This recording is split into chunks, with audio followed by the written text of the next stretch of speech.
নমস্কার বন্ধুরা, কেমন আছো? নতুন আর একটা ভিডিওতে অনেক ওয়েলকাম। আজ হচ্ছে যে শুক্রবার, এখন 9টা মতো বাজে। তো আজ তো হচ্ছে যে নীল ষষ্ঠীর ব্রত। তো এর আগের পর্যন্ত ব্লগটা দিয়েছিলাম, বড় হয়ে গেছিলো, তো তাই নেক্সটটা আজকে দিচ্ছি। তো কেমন আছো সবাই? আশা করছি সবাই ভালো আছো। সকাল সকাল ঘুম থেকে উঠে বাড়ির সমস্ত কাজকর্ম সেরে নিয়েছি, ঘরদোর পরিষ্কার পরিচ্ছন্ন করে মুছে নিয়েছি। ভেজা জামা কাপড়গুলো মিলতে আছে, পরে মিলবো। আলতাটা পরে নিই, তার কারণ পায়ে শুকনো হবার ব্যাপার আছে। আর মালাটা গাঁথবো, তো আগে আলতাটা পরে নিয়ে মালাটা গাঁথতে বসবো, তাহলে শুকনো হয়ে যাবে। পায়ে পায়ে চারদিক হবে না আর কি। আর ওই বসে থেকে আলতা শুকনো করার মতো হাতে সময় নেই, খুবই তাড়াহুড়ো করছি। তার কারণ ওই ছেলের 10টার সময় স্কুল ছুটি হয়ে যাবে। ওই স্কুল থেকে আসার আগে, মানে আসার আগেই আমি সমস্ত কিছু সেরে নিতে চাইছি, কারণ আসলে এত মাথা বোকায়, তো ভাট বকে, তো তখন আমার কাজে কী হবে, ব্যাঘাত ঘটবে। তো সব কিছু ব্যাপারে প্রচুর প্রচুর প্রশ্ন করে। তো ওই জন্যই চেষ্টা করছি ও আসার আগে যতটা পারছি কাজটা গুছিয়ে রাখতে। তারপরে ও আসলে ওকে নিয়ে মন্দিরে যাব। অ্যাকচুয়ালি ও মন্দিরে যেতে খুব ভালোবাসে, ঠাকুর দেবতা নিয়ে থাকতে খুব ভালোবাসে। যদি কোনো পূজা আর্চা বা কোনো বার ব্রতর কথা শুনে আবার তো মানে সেই ব্যাপারে প্রচুর আগ্রহ। তো চলে যাব বলছিলাম, তো বড়মশাই বললো যে ওকে নিয়েই যেতে। আসলে খাইয়ে স্নান করিয়ে দেবো, দিয়ে তারপরে মা ছেলে বেরিয়ে যাব। ততক্ষণ আমি এদিকে পুজো থালাটারে রেডি করে নেবো। তো নিচে একবার যাবার আছে, ঘি আর দইটা আনা হয়নি জানো তো। তখন ওই দোকান দিদিটা ব্যস্ত ছিল, বললো যে পরে আসতে, আর যা হয়নি। আমি বললাম সালে স্নান টান সেরেই নি। আর এই আলতা পরতে আমার না খুব ভালো লাগে, কিন্তু এই পা ফাটার জন্য পরাই হয়নি। শীতকালে তো ওই ধারের কাছেই গেছি না, গরমকালটা হলেই পুজো আর্চা হলেই পরি। আর দ্বিতীয় নম্বর এই সাদা মেঝে তো বড্ড লাল হয়ে যায়, দেখতে খারাপ লাগে, ওই জন্য পরা হয়নি। ওই একবার দুবার শিশি ভেঙে পরি, নতুন শিশি, তারপর পরে থেকে থেকে কেটে যায়, ফেলে দেওয়া হয় জানো তো। এই ফাইলটাও আজকে কাটলাম, তো জানি না কদিন আর কি পরবো, কারণ কি ওই পরা হয়নি না ওই সাদা মেজের জন্য। তো চলো এখন মালাগুলো গেঁথে নিই। সকালবেলা দেখছিলে কালকের ব্লগটাই যে ফুল খুব একটা পাইনি, আবার ওদিকে দুধ আনতে গিয়ে অনেক ফুল পেয়ে গেছি জানো তো। তো তাই অনেকগুলোই ফুল হয়ে গেছে, মালা গেঁথেও বেশি হয়েছে। তো আবার এই ফুল দিয়ে ছেলেকেও মালা গেঁথে দিয়েছি, পুজো আর্চা সব সেরে। ওইটা উপরে ছাদে ইঁট টিঁট দিয়ে ঠাকুর বানিয়ে এসেছিলো, আমার দেখে দেখে ও ওখানে গিয়ে গ্লাসে করে নিয়ে জল ঢেলেছে, যেমন ছেনার মন আর কি। তো যাক, আর ওই ওর আর হ্যাঁ, লাঠি দিয়ে না বাঁক বানিয়েছে জানো তো। তো এইরকম আর কি, যা দেখে তাই কপি করে, নকল করে। তো চলো বানিয়ে নিই। আর মন্দিরকে যেইটা নিয়ে যাব সেই মালাটা একটু বড় করব। আর ঘরে যে আমার ঠাকুরটা আছে খুবই ছোট, তো সেই ঠাকুরটাকে ছোট্ট দেখে একটা মালা গাঁথবো। প্রতি বছরই তাই করি, বেশ ভালো লাগে। আর এই আকন্দ ফুলের মালাটা না দেখতে খুব সুন্দর লাগে, এই কুঁড়িগুলো দিয়ে গাঁথলে আরও বেশি ভালো লাগে। তো আমার অনেকটাই দেরি হচ্ছে, কারণ কেউ একজন বোঁটা ভেঙে দিলে সুবিধা হয় আর কি। আর অনেক ফুলও পেয়ে গেছে জানো তো, ফুল না কিনলেই হতো, কিন্তু কি করে জানবো অত ফুল পাবো বলে। তো যাক, যা যা ফুল লাগে সব ফুলই পেয়ে গেছি, একমাত্র ধুতরা বাদে। হ্যাঁ, বেলপাতাও পেয়ে গেছি। দেখো কত সুন্দর লাগছে মালাটা, দেখো সুন্দর করে বানিয়ে নিয়েছি। পুজোর বাসনগুলো তো সারিয়ে যাওয়ার আগেই সুন্দর করে মেজে রেখে দিয়েছিলাম। তো দেখো এখানে ঠাকুরের কাজটাও গুছিয়ে গাছিয়ে সাজিয়ে নিয়েছি, আর এখানে পুজোর থালাগুলোও সাজিয়ে নিয়েছি।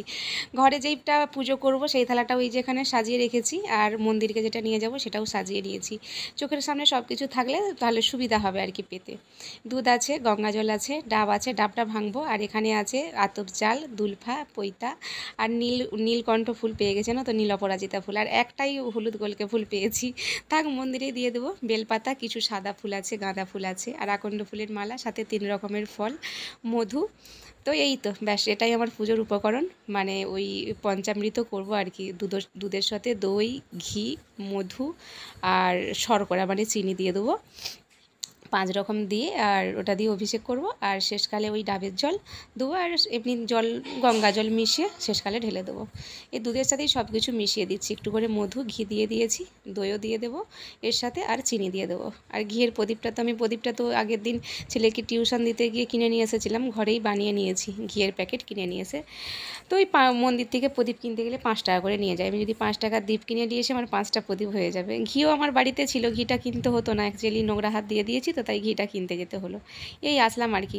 তো যাক, পুজোর থালাটা রেডি করে নিয়েছি, আর এখানে ঘরেরটা রেডি করে রেখে যাচ্ছি। ঘরেরটা ভেবেছিলাম পুজো করে মন্দিরে যাব, কিন্তু অনেকটা বেলা হয়ে গেছে না তো, রোদ উঠে গেছে।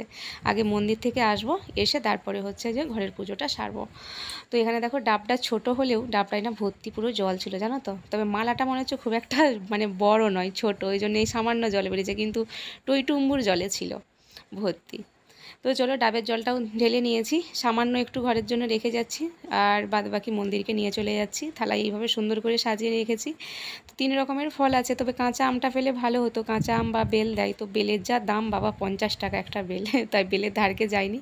আর কাঁচা আমটা পাইনি, হয়তো বাজারে গেলে মিলতো নাকি জানিনি। তো তো কাঁচা আমটা হলে সুবিধা হতো, যাকগে। তবে আমি এখানে এরকম করে পুজো মানে দিচ্ছি। তো আমি যখন বাপের বাড়িতে বিয়ের আগে করতাম, তো ওখানে ভিজে কাপড়ে জল ঢালা হতো জানো তো। বড় একটা পুকুর আছে প্রতিষ্ঠা করা, ওই পুকুরে স্নান করে ভিজে কাপড়ে ঘটিতে করে জল তুলে ওই জলের মধ্যেই ফুল বেলপাতা চিনি মিনি দিয়ে দেওয়া হতো, আর দুধের সাথে ওই সিদ্ধি পৈতা এগুলো সব দেওয়া হতো, আর সাথে ডাব থাকতো। এইভাবেই ওখানে জল ঢালা হয়, আর মোমবাতি ধূপ জেলে ওখানে পুষ্পাঞ্জলি দেওয়ার ব্যাপার ছিল। বাট এখানে তো ওরকম নেই, তো এখানে আমি আমার মতো করে দিচ্ছি। তো চলো, জল ঢালা কমপ্লিট। আর এই মন্দিরটাকে আমি বছর বছর জল ঢালতে আসি। তো তারপর দেখো ঘরের পুজো সেরে নিচ্ছি, ঘরের বাবাকেও জল ঢেলে দেবো, আর ঘরের ঠাকুরটাকে ওই যে সুন্দর করে সাজিয়েছি। এই ঠাকুরটা না, এই শিব মূর্তিটা আমার না, আমার পাশে একটা বউ থাকতো তার। তো সে যেহেতু এখন নেই, তার ওই লোকনাথ বাবা আর শিব ঠাকুরটা ছিল, ওটা আমি নামিয়ে আমিই পুজো করি। আর আমার কাছে যা ঠাকুর আছে ওরও ওই ওপর তাকটাই সেম একই ঠাকুর আছে। তো একই ঠাকুর তো সবই এক, তাই ওগুলো আর নামাইনি, এগুলো নেই বলে আমি নামিয়ে নিয়েছি। আর আমি এটাকে এখন জল তুলসী দিই। তো চলো, কিছু এদিকটা গুছিয়ে গাছিয়ে নিচ থেকে যে গুড় নিয়ে আসলাম, সাবু আর লেবু নিয়ে আসলাম। তো প্রথমে এখন শরবত খাবো। ভুসির খোঁজে গিয়েছিলাম, বাট ভুসি পাইনি বলা ভুল। ওই 100 গ্রামেরটা আছে, 50 গ্রামেরটা নেই। আর ভুসির কি দাম হয়েছে গো জানো, গ্রামের ভুসির দাম 91 টাকা হয়ে গেছে। তো ওই 50 গ্রামটা পেলাম না, 100 গ্রাম আছে, ওই জন্য নিয়ে গুড় নিয়ে পালিয়ে এসেছি। গুড় দিয়ে একটু শরবত করে খাই। নুন দিতে পারবো না, সিন্ধু নুন থাকলে দেওয়া যেত, শুনেছি নাকি এই নুন আঁশ। তো তাই নুনটা এড়িয়ে চলছি, শুধু ওই লেবু আর গুড় দিয়ে গুলে খেয়ে নিই, খেয়ে পরে ফল খাবো। সকাল থেকে জল খাইনি তো এখনও। তো চলো, তারপরে এই বাসন কোসন ধুবো, ধুয়ে ভাত চাপাবো।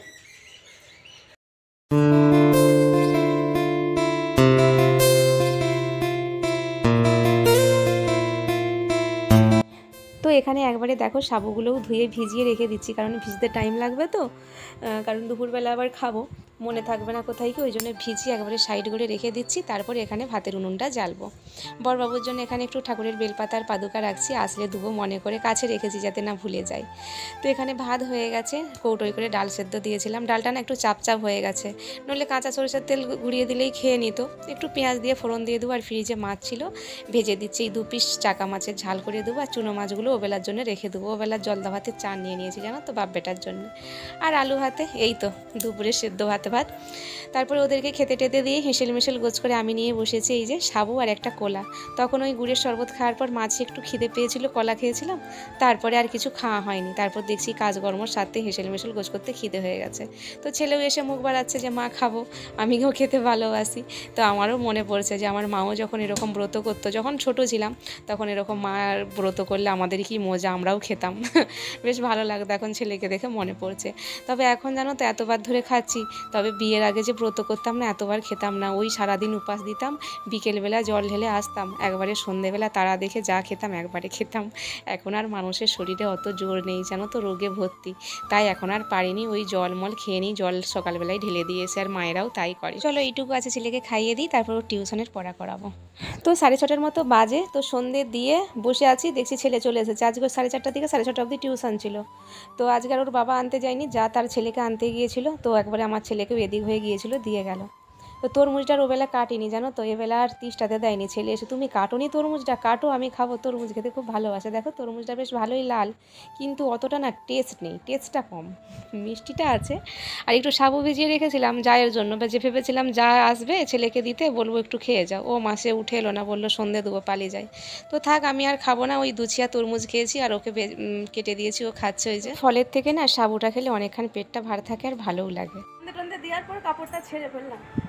আজকে সেই সকাল থেকে কাপড় পরে আছে, আর ভাল লাগেনি। আমি বলি আর হচ্ছে নি, সন্ধে দিয়েই চেঞ্জ করে ফেললাম।